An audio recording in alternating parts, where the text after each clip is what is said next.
नमस्कार दरेक विद्यार्थीओं ने।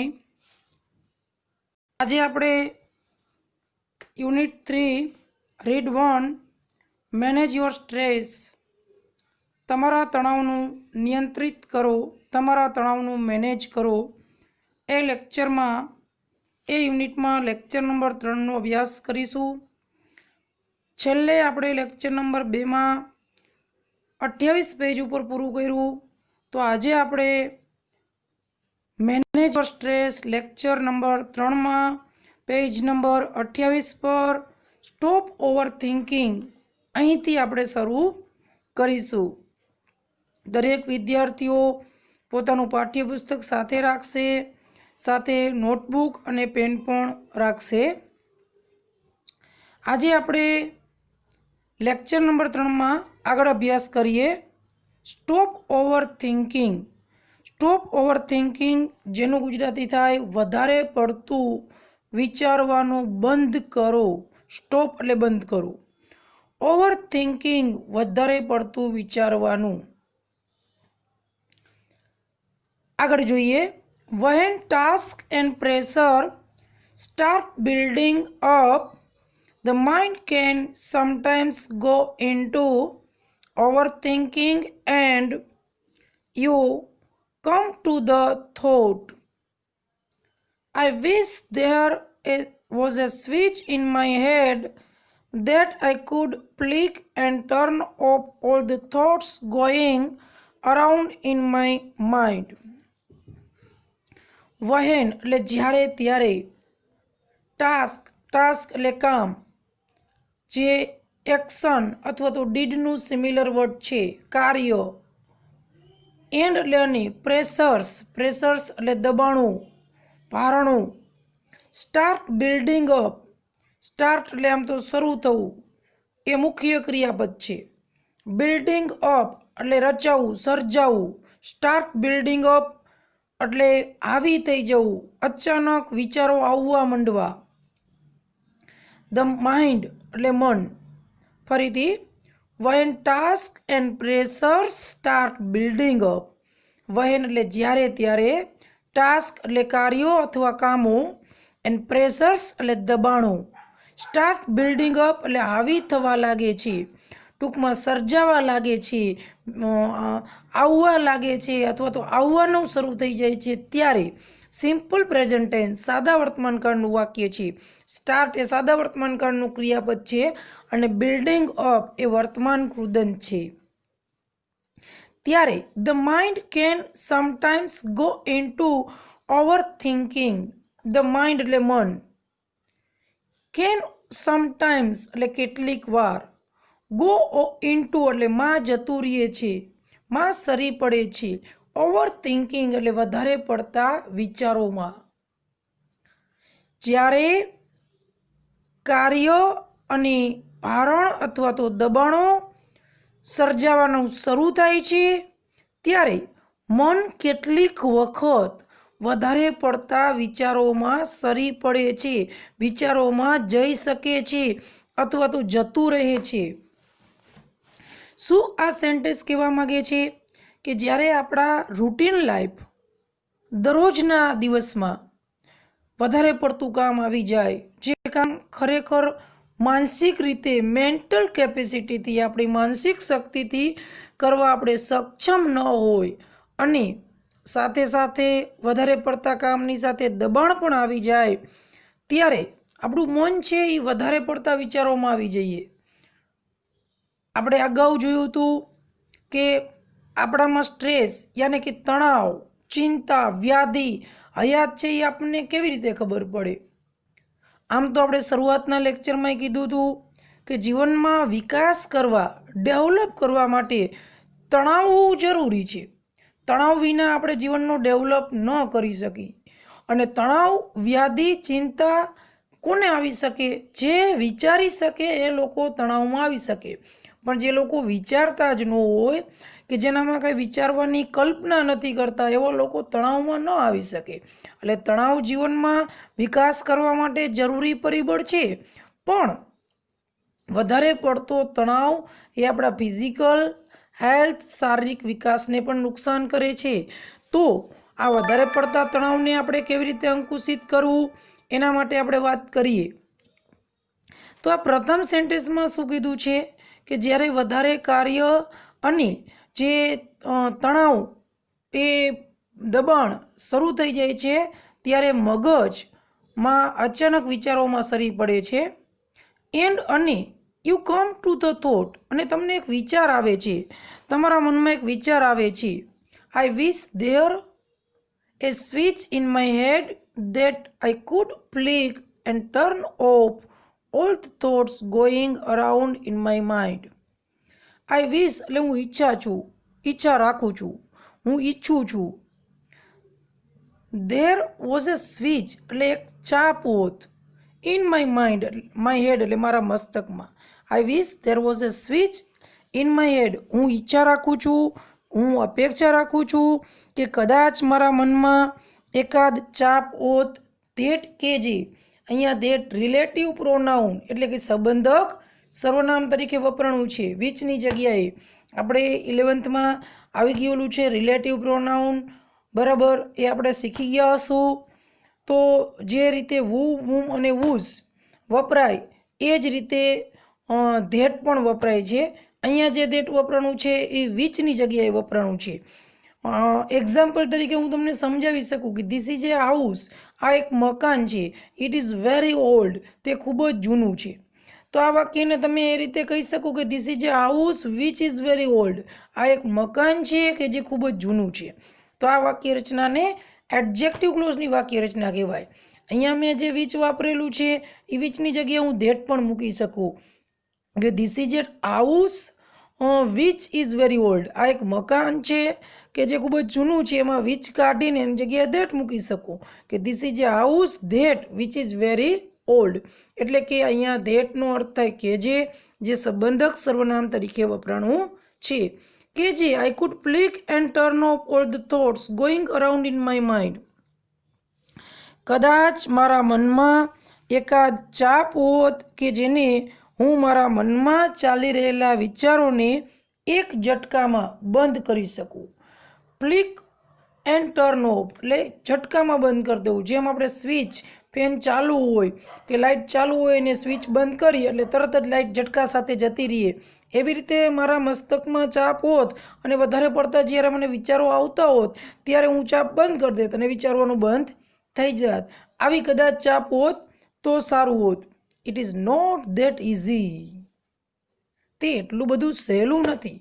આપણે એમ કહીએ કે વિચારો ફટાફટ બંધ કરી દે, આપણા માઇન્ડમાં વિચારો આવતો હોય બંધ કરી દે, વિચારવાનું બંધ કરી દે, પણ વિચારવાનું બંધ કરવું એમ સરળ નથી.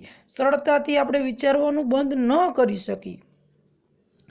There is a technique to help yourself during the problem of overthinking. There is એટલે છે, ટેકનિક એટલે કળા, આવડત, તકનિક પણ કહી શકાય. ટુ હેલ્પ એટલે મદદ કરવા, યોર સેલ્ફ એટલે તમારી જાતને, ડ્યુરિંગ એટલે દરમિયાન, ધ પ્રોબ્લેમ એટલે સમસ્યા, ઓફ એટલે ની, ઓવર થિંકિંગ એટલે વધારે પડતી વિચારવાની. વધારે પડતી વિચારવાની સમસ્યા દરમિયાન તમારી જાતને મદદ કરવા માટે એક ટેકનિક છે. અહીંયા તમે જુઓ કે there is a technique to help your self એટલે તમારી જાતને મદદ કરવાની ટેકનિક છે. તો આ વાક્ય જે છે એ વાક્યમાં ધેર વપરાણું. આપણે એ સમજવું છે કે અહીંયા ધેર કેમ વપરાણું, ધેર કયા અર્થમાં વપરાણું છે. ધેરને ઇંગ્લિશ ગ્રામરમાં ઇન્ટ્રોડ્યુક્ટરી ધેર કહેવામાં આવે છે, પ્રાસ્તવિક ધેર. આપણે આવા ધેરવાળા વાક્ય અવારનવાર જોતા હોઈએ છીએ અને અવારનવાર આપણે સમજતા હોઈએ છીએ. 9મા 10મામાં આવા વાક્યો આપણે ખૂબ શીખી ગયા છીએ. આપણને ખ્યાલ હોય તો 10મામાં પિક્ચર ડિસ્ક્રિપ્શન આવતું, ચિત્રનું વર્ણન કરવાનું. આપણે 11th-12thમાં પણ ડિસ્ક્રાઇબિંગ નોન વર્બલ ટાસ્ક યાને કે નોન ઇન્ફોર્મેશન આવે, એમાં 7-8 વાક્યમાં વર્ણન કરવાનું આવે છે. તો એમાં ધેરવાળા વાક્ય અચૂક આવે. તો આ ધેર વપરાય ક્યારે, આપણે ગ્રામરમાં ક્યારે એનો ઉપયોગ કરવાનો આવે, અથવા આપણે કેવી રીતે ઉપયોગ કરી શકીએ, અને આ વાક્યને કેવું વાક્ય કહેવાય. સૌપ્રથમ તો ધેર ક્યારે વપરાય તો કે જો ક્રિયાપૂર્વક કર્તા વિનાનું વાક્ય આપેલું હોય તો ધેર ઇન્ટ્રોડ્યુક્ટરી એટલે કે ધેર પ્રાસ્તવિકનો ઉપયોગ થાય છે. ને પ્રશ્ન થાય કે ધેર ક્યારે વપરાય? તો કે જો કર્તા વિનાનું ક્રિયાપૂર્વક વાક્ય આપેલું હોય તો ઇન્ટ્રોડ્યુક્ટરી એટલે કે જેનું ગુજરાતી થાય પ્રાસ્તવિક ધેર વપરાય છે. હવે આપણને પ્રશ્ન થાય કે સર આ ઇન્ટ્રોડ્યુક્ટરી એટલે કે આ પ્રાસ્તવિક ધેર એટલે શું, અને ક્રિયાપૂર્વક વાક્ય એટલે શું, કર્તા વિનાનું વાક્ય એટલે શું? જે વાક્યમાં મુખ્ય ક્રિયાપદ આપેલું હોય એવા વાક્યને આપણે ક્રિયા દર્શાવતું વાક્ય કહેવાય. જેમ કે અમે દરરોજ ક્રિકેટ રમીએ છીએ, શ્રીમાન શાહ અમને અંગ્રેજી શીખવે છે, મેં ગઈકાલે સફરજન ખાધું, તમે આવતીકાલે એક વાર્તા કહેશો તો વાર્તા કહેશો, ખાધું, રમ્યા, શીખવે છે, આ બધામાં ક્રિયાપદ છે. પછી ગમે તે ટેન્સના હોય તો ચાલે, પણ જે વાક્યમાં મુખ્ય ક્રિયાપદ ન આપેલું હોય તો એવા વાક્યને ગ્રામરમાં આપણે ક્રિયાપૂર્વક વાક્ય કહેવાય. અને જે વાક્યમાં કર્તા ન આપેલું હોય ક્રિયાપૂર્વકવાળા વાક્ય તો એનું ઇંગ્લિશ કરતી વખતે ધેર આવે. હું એક વાક્ય ગુજરાતીમાં બોલું છું જેનું આપણે અંગ્રેજી કરવાનું છે. મોરબીમાં ઘણા ટાઇલ્સના કારખાનાઓ છે. મોરબીમાં ઘણા ટાઇલ્સના કારખાનાઓ છે. આ વાક્યનું તમે મનમાં ઇંગ્લિશ કરો જોઈએ અથવા તો નોટબુકમાં લખો જોઈએ. મોરબીમાં ઘણા ટાઇલ્સના કારખાનાઓ છે. પછી હું એ વાક્યનો જવાબ સમજાવું છું કેવી રીતે બને છે, કેવી રીતે લખો છો તમે જો. ચાલો હું ચેક કરાવું છું.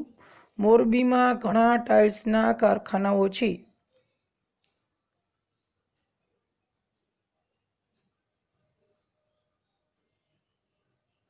જો આ વાક્યમાં મોટાભાગના વિદ્યાર્થીઓએ કદાચ આવું લખ્યું હશે કે આવું લખવા જતા હશે કે ઇન મોરબી અથવા મેની ટાઇલ્સ, પણ આનું ઇંગ્લિશ ખરેખર આ રીતે થાય કે there are many tiles factories in Morbi. There are many tiles factory and in Morbi. તો અહીંયા ધેર કેમ વાપરવાનું, આર કેમ આવ્યું? તો કે ધેર ક્યારે વાપરવાનું? જ્યારે ક્રિયાપૂર્વક વાક્ય હોય અને એમાં કર્તા ન હોય. તો કે ક્રિયાપૂર્વક વાક્ય અને કર્તા ન હોય એટલે શું? જેમાં મુખ્ય ક્રિયાપદ ન હોય. આ વાક્યને તમે સમજો કે મોરબીમાં ઘણા ટાઇલ્સના કારખાનાઓ છે. તો ક્યાં ટાઇલ્સના કારખાનાઓ છે? તો કે મોરબીમાં. ક્યાં, કેવી રીતે? આવા શબ્દ પૂછવાથી આપણને અન્ય શબ્દ મળે. શું છે? તો કે ઘણા ટાઇલ્સના કારખાનાઓ. શું પ્રશ્ન પૂછવાથી કર્મ અથવા નામ મળે? તો એ કર્મ અથવા નામ છે. અને આ વાક્યમાં લખવું, વાંચવું, રમશે, ખાધું, પીધું, દોડ્યા, રમી રહ્યા આવું કોઈ મુખ્ય ક્રિયાપદ નથી. એટલે આને આપણે ક્રિયા દર્શાવતું વાક્ય ન કહેવાય. જ્યારે વાક્યમાં ક્રિયાપદ ન આપેલું હોય તો એવા વાક્યને ગ્રામરમાં ક્રિયાપૂર્વક વાક્ય કહેવામાં આવે છે. તો આ વાક્ય ક્રિયાપૂર્વક છે.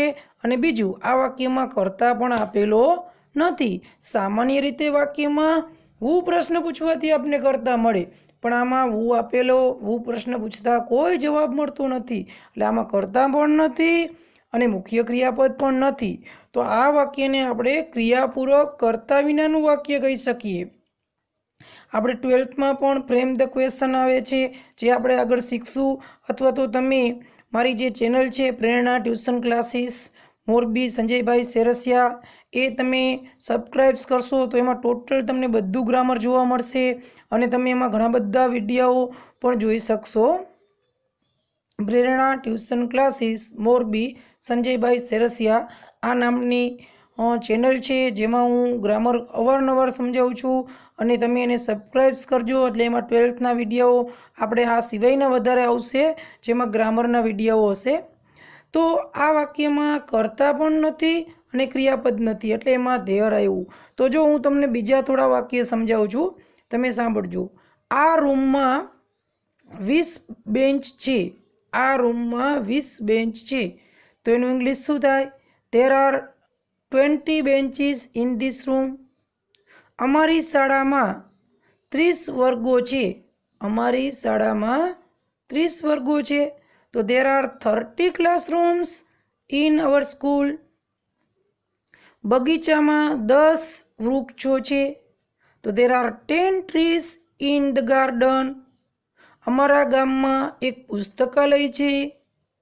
there is a library in our village. મારી બેગમાં 5 પુસ્તકો છે. there are 5 books in my bag. ભારતમાં ઘણા તહેવારો છે. There are many festivals in India.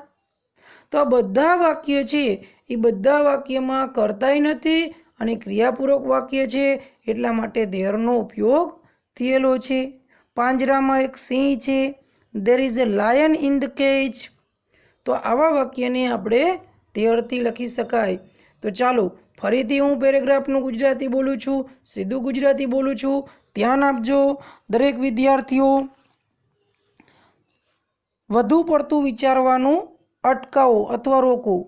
જ્યારે કામ અને તેનું ભારણ એટલે કે દબાણ વધી જાય છે ત્યારે મન વધારે પડતા વિચારોમાં સરી પડે છે અને તમને એક વિચાર આવે છે, કદાચ મારા મસ્તકમાં એક સ્વિચ હોત કે જેને હું બંધ કે જેના વડે હું મારા મનમાં ચાલી રહેલા બધા વિચારોને એક ઝટકા સાથે બંધ કરી શકું.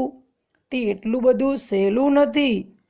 વધુ પડતા વિચાર કરવાની સમસ્યા દરમિયાન તમારી જાતને મદદ કરવા માટે એક તકનીક છે અથવા એક ટેકનિકલ છે.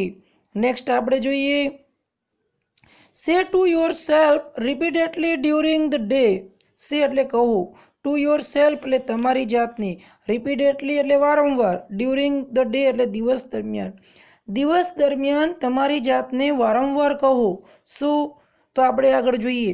પણ જે આપણે પેરેગ્રાફ જોયો એમાં આપણે પેરેગ્રાફમાંથી પ્રશ્ન પૂછાય, આપણે ટેક્સ્ટબુકમાંથી એક્સ્ટ્રેક્ટ આન્સર 1 માર્કવાળા પ્રશ્ન પૂછાય છે, શોર્ટ નોટ પૂછવામાં આવે છે, ટ્રુ ઓર ફોલ્સ પૂછવામાં આવે છે અને પાઠ આધારિત બ્લેન્ક યાને કે ખાલી જગ્યા પૂછવામાં આવે છે. તો આપણને આ પેરેગ્રાફમાંથી કેવા પ્રશ્ન પૂછાઈ શકે અને આપણે કેવી રીતે જવાબ લખી શકાય? તો જો હું એનું તમને એક્ઝામ્પલ સમજાવું. અત્યારે મેં તમને જે પેરેગ્રાફ સમજાવ્યો અને એનું ટ્રાન્સલેશન કરાવ્યું તો એના આધારે કેવા પ્રશ્ન આવે? પ્રથમ પ્રશ્ન હું પૂછી શકું કે when does overthinking take place? when does overthinking take place? લખવું હોય તો when એટલે ક્યારે, ડસ એ સહાયક ક્રિયાપદ છે, ઓવર થિંકિંગ એટલે વધારે પડતું વિચારવાનું, ટેક પેલેસ એટલે બનવું. ટેક પેલેસનું સામાનાર્થી શબ્દ આવે અકર અથવા તો હેપન. વધારે પડતું વિચારવાનું ક્યારે બને છે? આવો આપને પ્રશ્ન થાય. જો ગુજરાતી તમે ટ્રાન્સલેશન બરાબર સમજશો તો તમને ટેક્સ્ટબુકમાં બહુ ઓછું હોય છે, પૂરા માર્ક મળશે. અને જો ભાષાંતર તમને સારું સમજાવવામાં નહીં આવે કે વ્યવસ્થિત નહીં સમજાવવામાં આવે તો તમે પાઠના પ્રશ્ન ગમે તેટલી વાર યાદ રાખવા પ્રયત્ન કરશો તો યાદ નહીં રહે અને ભૂલાઈ જશે. મહત્વનો મુદ્દો છે સમજવું. અત્યારે આપણી પાસે અમે ઘરેથી જ વિડીયો બનાવતા હોય, અહીંયા બોર્ડની સુવિધા ન હોવાથી કે મોબાઈલ અને સ્ટેન્ડ રાખવા માટે ટાઈપોડ કે જે કયો એવી સુવિધા ન હોય એટલે એવા વિડીયો લેક્ચર તો આપણે ન બનાવી શકીએ. પણ જે વિડીયો લેક્ચર બનાવી છે એમાં સમજાવવામાં બહુ વ્યવસ્થિત આવશે. તમને થોડું સમજાવવામાં આવશે પણ જો તમે વિડીયો લેક્ચર બહુ વ્યવસ્થિત સમજશો તો તમને વગર વાંચે ઓછું વાંચવાથી વધુ યાદ રહેશે, એનો 100% બેનિફિટ થશે. તો ચાલો મેં તમને પ્રશ્ન પૂછ્યો કે when does overthinking take place?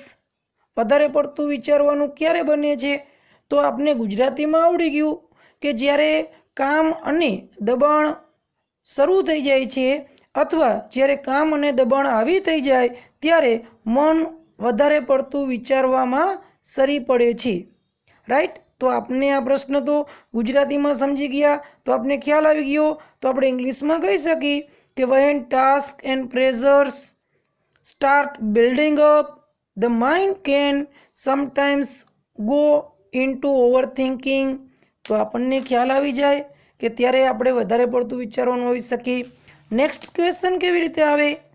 તો what is not easy according to the writer? Next question આપણે આ રીતે પૂછી શકીએ કે what is not easy according to the writer? લેખકના મત મુજબ સરળ શું નથી? કઈ બાબત સરળ નથી? તો આ પેરેગ્રાફને આધારે કહી શકીએ કે લેખકના મત મુજબ વધારે પડતું વિચારવાનું અટકાવવું, અચાનક અને ચાપની જેમ એક ઇલેક્ટ્રોનિક આઇટમના ચાપની જેમ તેને બંધ કરવું તે શક્ય નથી. ટેક્સ્ટબુકમાં તો એટલું જ છે કે ઇટ ઇઝ નોટ ઇઝી, તમે એ લખી નાખો તો ન હાલે. 12th में बधा ज प्रश्न छे बेठे बेठा होय एवुं शक्य नथी। ए 10th में आवे। 12th में तमने पेरेग्राफ आपेलो होय, पेरेग्राफ समजवानो अने पछी तमारे एने प्रश्ननो जवाब आपवानो। अने बीजुं नवनीत में तो एकादा बे प्रश्न होय छे, एमांथी तो भाग्ये ज बोर्ड में पूछवामां आवे छे। એટલે તમારે પ્રશ્ન કેવી રીતે બને, શું બને એના આધારે થઈ શકે। એના માટે મેં લીધા મટીરિયલ્સ બનાવ્યા છે। એમાં એક જ પેરેગ્રાફમાંથી 7-7, 8-8 પ્રશ્ન બનાવી અને લખ્યા છે કે જેથી કરીને વિદ્યાર્થીઓને બોર્ડમાં સરળતાથી આવડી જાય। तो प्रश्न शू है? What is not easy according to the writer?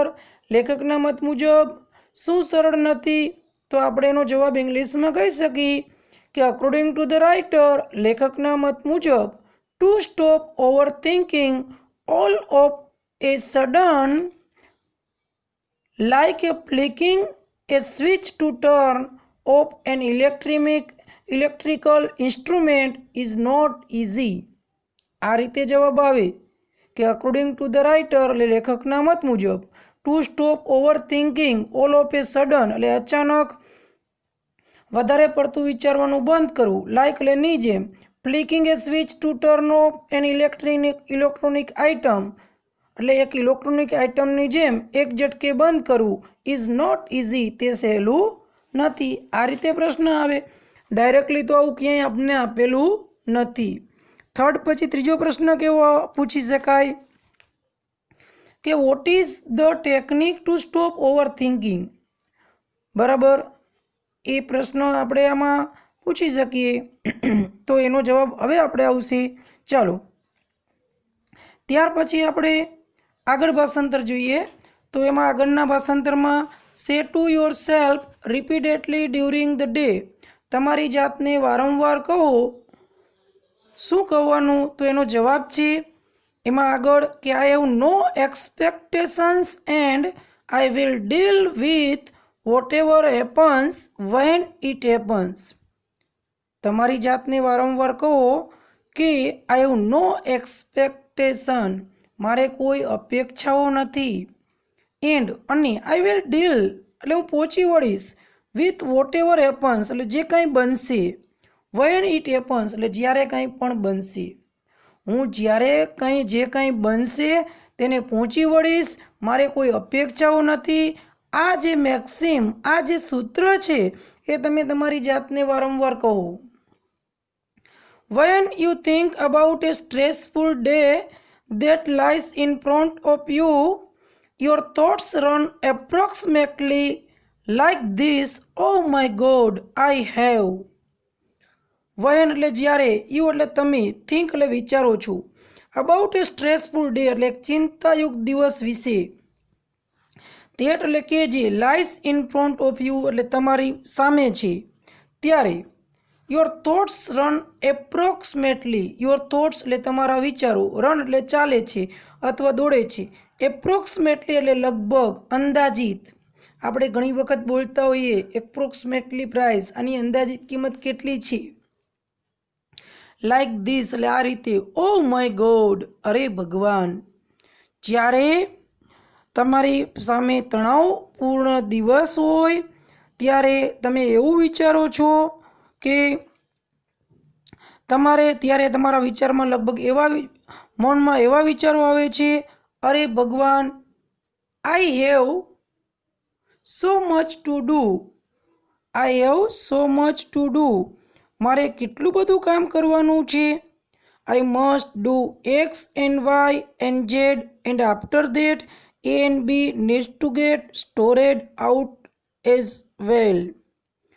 I must do X and Y and Z, મારે એક્સ વાય અને ઝેડ નામના કામ કરવાના છે, એન્ડ દેટ અને ત્યારબાદ એ અને બી પણ ઉકેલવા પડશે। I don't know how I am going to do it all, આ એટલે હું, ડોન્ટ નો એટલે જાણતો નથી, આવ એટલે કેવી રીતે, I am going to do it આ બધું હું કેવી રીતે કરીશ એ હું જાણતો નથી। I will not even have time to eat, મારી પાસે જમવા માટે પણ સમય હશે નહીં, આઈ વિલ નોટ હેવ એટલે મારી પાસે હશે નહીં, ટાઈમ એટલે સમય, ટુ ઇટ એટલે જમવા માટે પણ। ફરીથી આપણે પેરેગ્રાફનું ગુજરાતી જોઈએ। કયો પેરેગ્રાફ? તો સાંભળો। Say to yourself repeatedly during the day, I have no expectations and I will deal with whatever happens when it happens. દિવસ દરમિયાન તમારી જાતને વારંવાર કહો કે મારે કોઈ અપેક્ષાઓ નથી અને હું જે કાંઈ જ્યારે પણ બનશે તેને પહોંચી વળીશ. When you think about a stressful day that lies in front of you, your thoughts run approximately like this: oh my God, I have so much to do. I must do X and Y and Z, and after that A and B needs to get sorted out as well. I do not know how I am going to do it all. I won't even have time to eat. તો આ પેરેગ્રાફનું ગુજરાતી આપણે આ રીતે કરી શકીએ કે જ્યારે તમારી પાસે સંપૂર્ણ તણાવયુક્ત દિવસ હશે ત્યારે તમારા વિચારો લગભગ આવી રીતે દોડશે: અરે મારા ભગવાન, મારે કેટલું બધું કામ કરવાનું બાકી છે, મારે એક્સ અને વાય અને ઝેડ અને કામ કરવાનું છે અને તે પછી એ અને બી પણ ઉકેલવું પડશે. મને ખબર નથી કે હું આ બધું કેવી રીતે કરીશ. મારી પાસે જમવા માટે પણ સમય હશે નહીં. તો આ પેરેગ્રાફમાંથી આપણને કેવા પ્રશ્ન પૂછાઈ શકે? તો આપણે જોઈએ, what should be there in our head to overcome stress? What should be there in our head to overcome stress? Overcome stress એટલે સ્ટ્રેસને અંકુશમાં લાવવા માટે તમારા મસ્તકમાં શું હોવું જોઈએ? તો આપણે કહી શકીએ, there should be a switch in our head to overcome stress. બીજો પ્રશ્ન પૂછી શકાય કે what is the technique to stop overthinking? આ ઇમ્પોર્ટન્ટ ક્વેશ્ચન કહી શકાય કે વોટ ઇઝ એટલે શું છે, ધ ટેકનિક એટલે યુક્તિ, ટુ સ્ટોપ ઓવર થિંકિંગ એટલે વધારે પડતા વિચારવાનું અટકાવવા. વધારે પડતું વિચારવાની અટકાવવાની તકનિક શું છે? તો only 2 sentences have power to stop overthinking. There are, I have no expectation and I will deal with whatever happens when it happens. Only 2 sentences એટલે માત્ર 2 જ વાક્યો have power to stop overthinking, વધારે પડતું વિચારવાની અટકાવવા માટેની શક્તિ છે. કઈ? તો કે they are એટલે તેઓ છે. એક એ કે આઈ હેવ નો એક્સપેક્ટેશન્સ એટલે મારે કોઈ અપેક્ષાઓ નથી, and I will deal with whatever happens when it happens અને જ્યારે પણ જે કંઈ બનશે તેને હું પહોંચી વળીશ. તો આ રીતે આપણે આમાંથી પ્રશ્ન પૂછાય. દરેક વિદ્યાર્થીઓ આ પેરેગ્રાફનું ભાષાંતર બરાબર સમજી લેશે. નમસ્તે.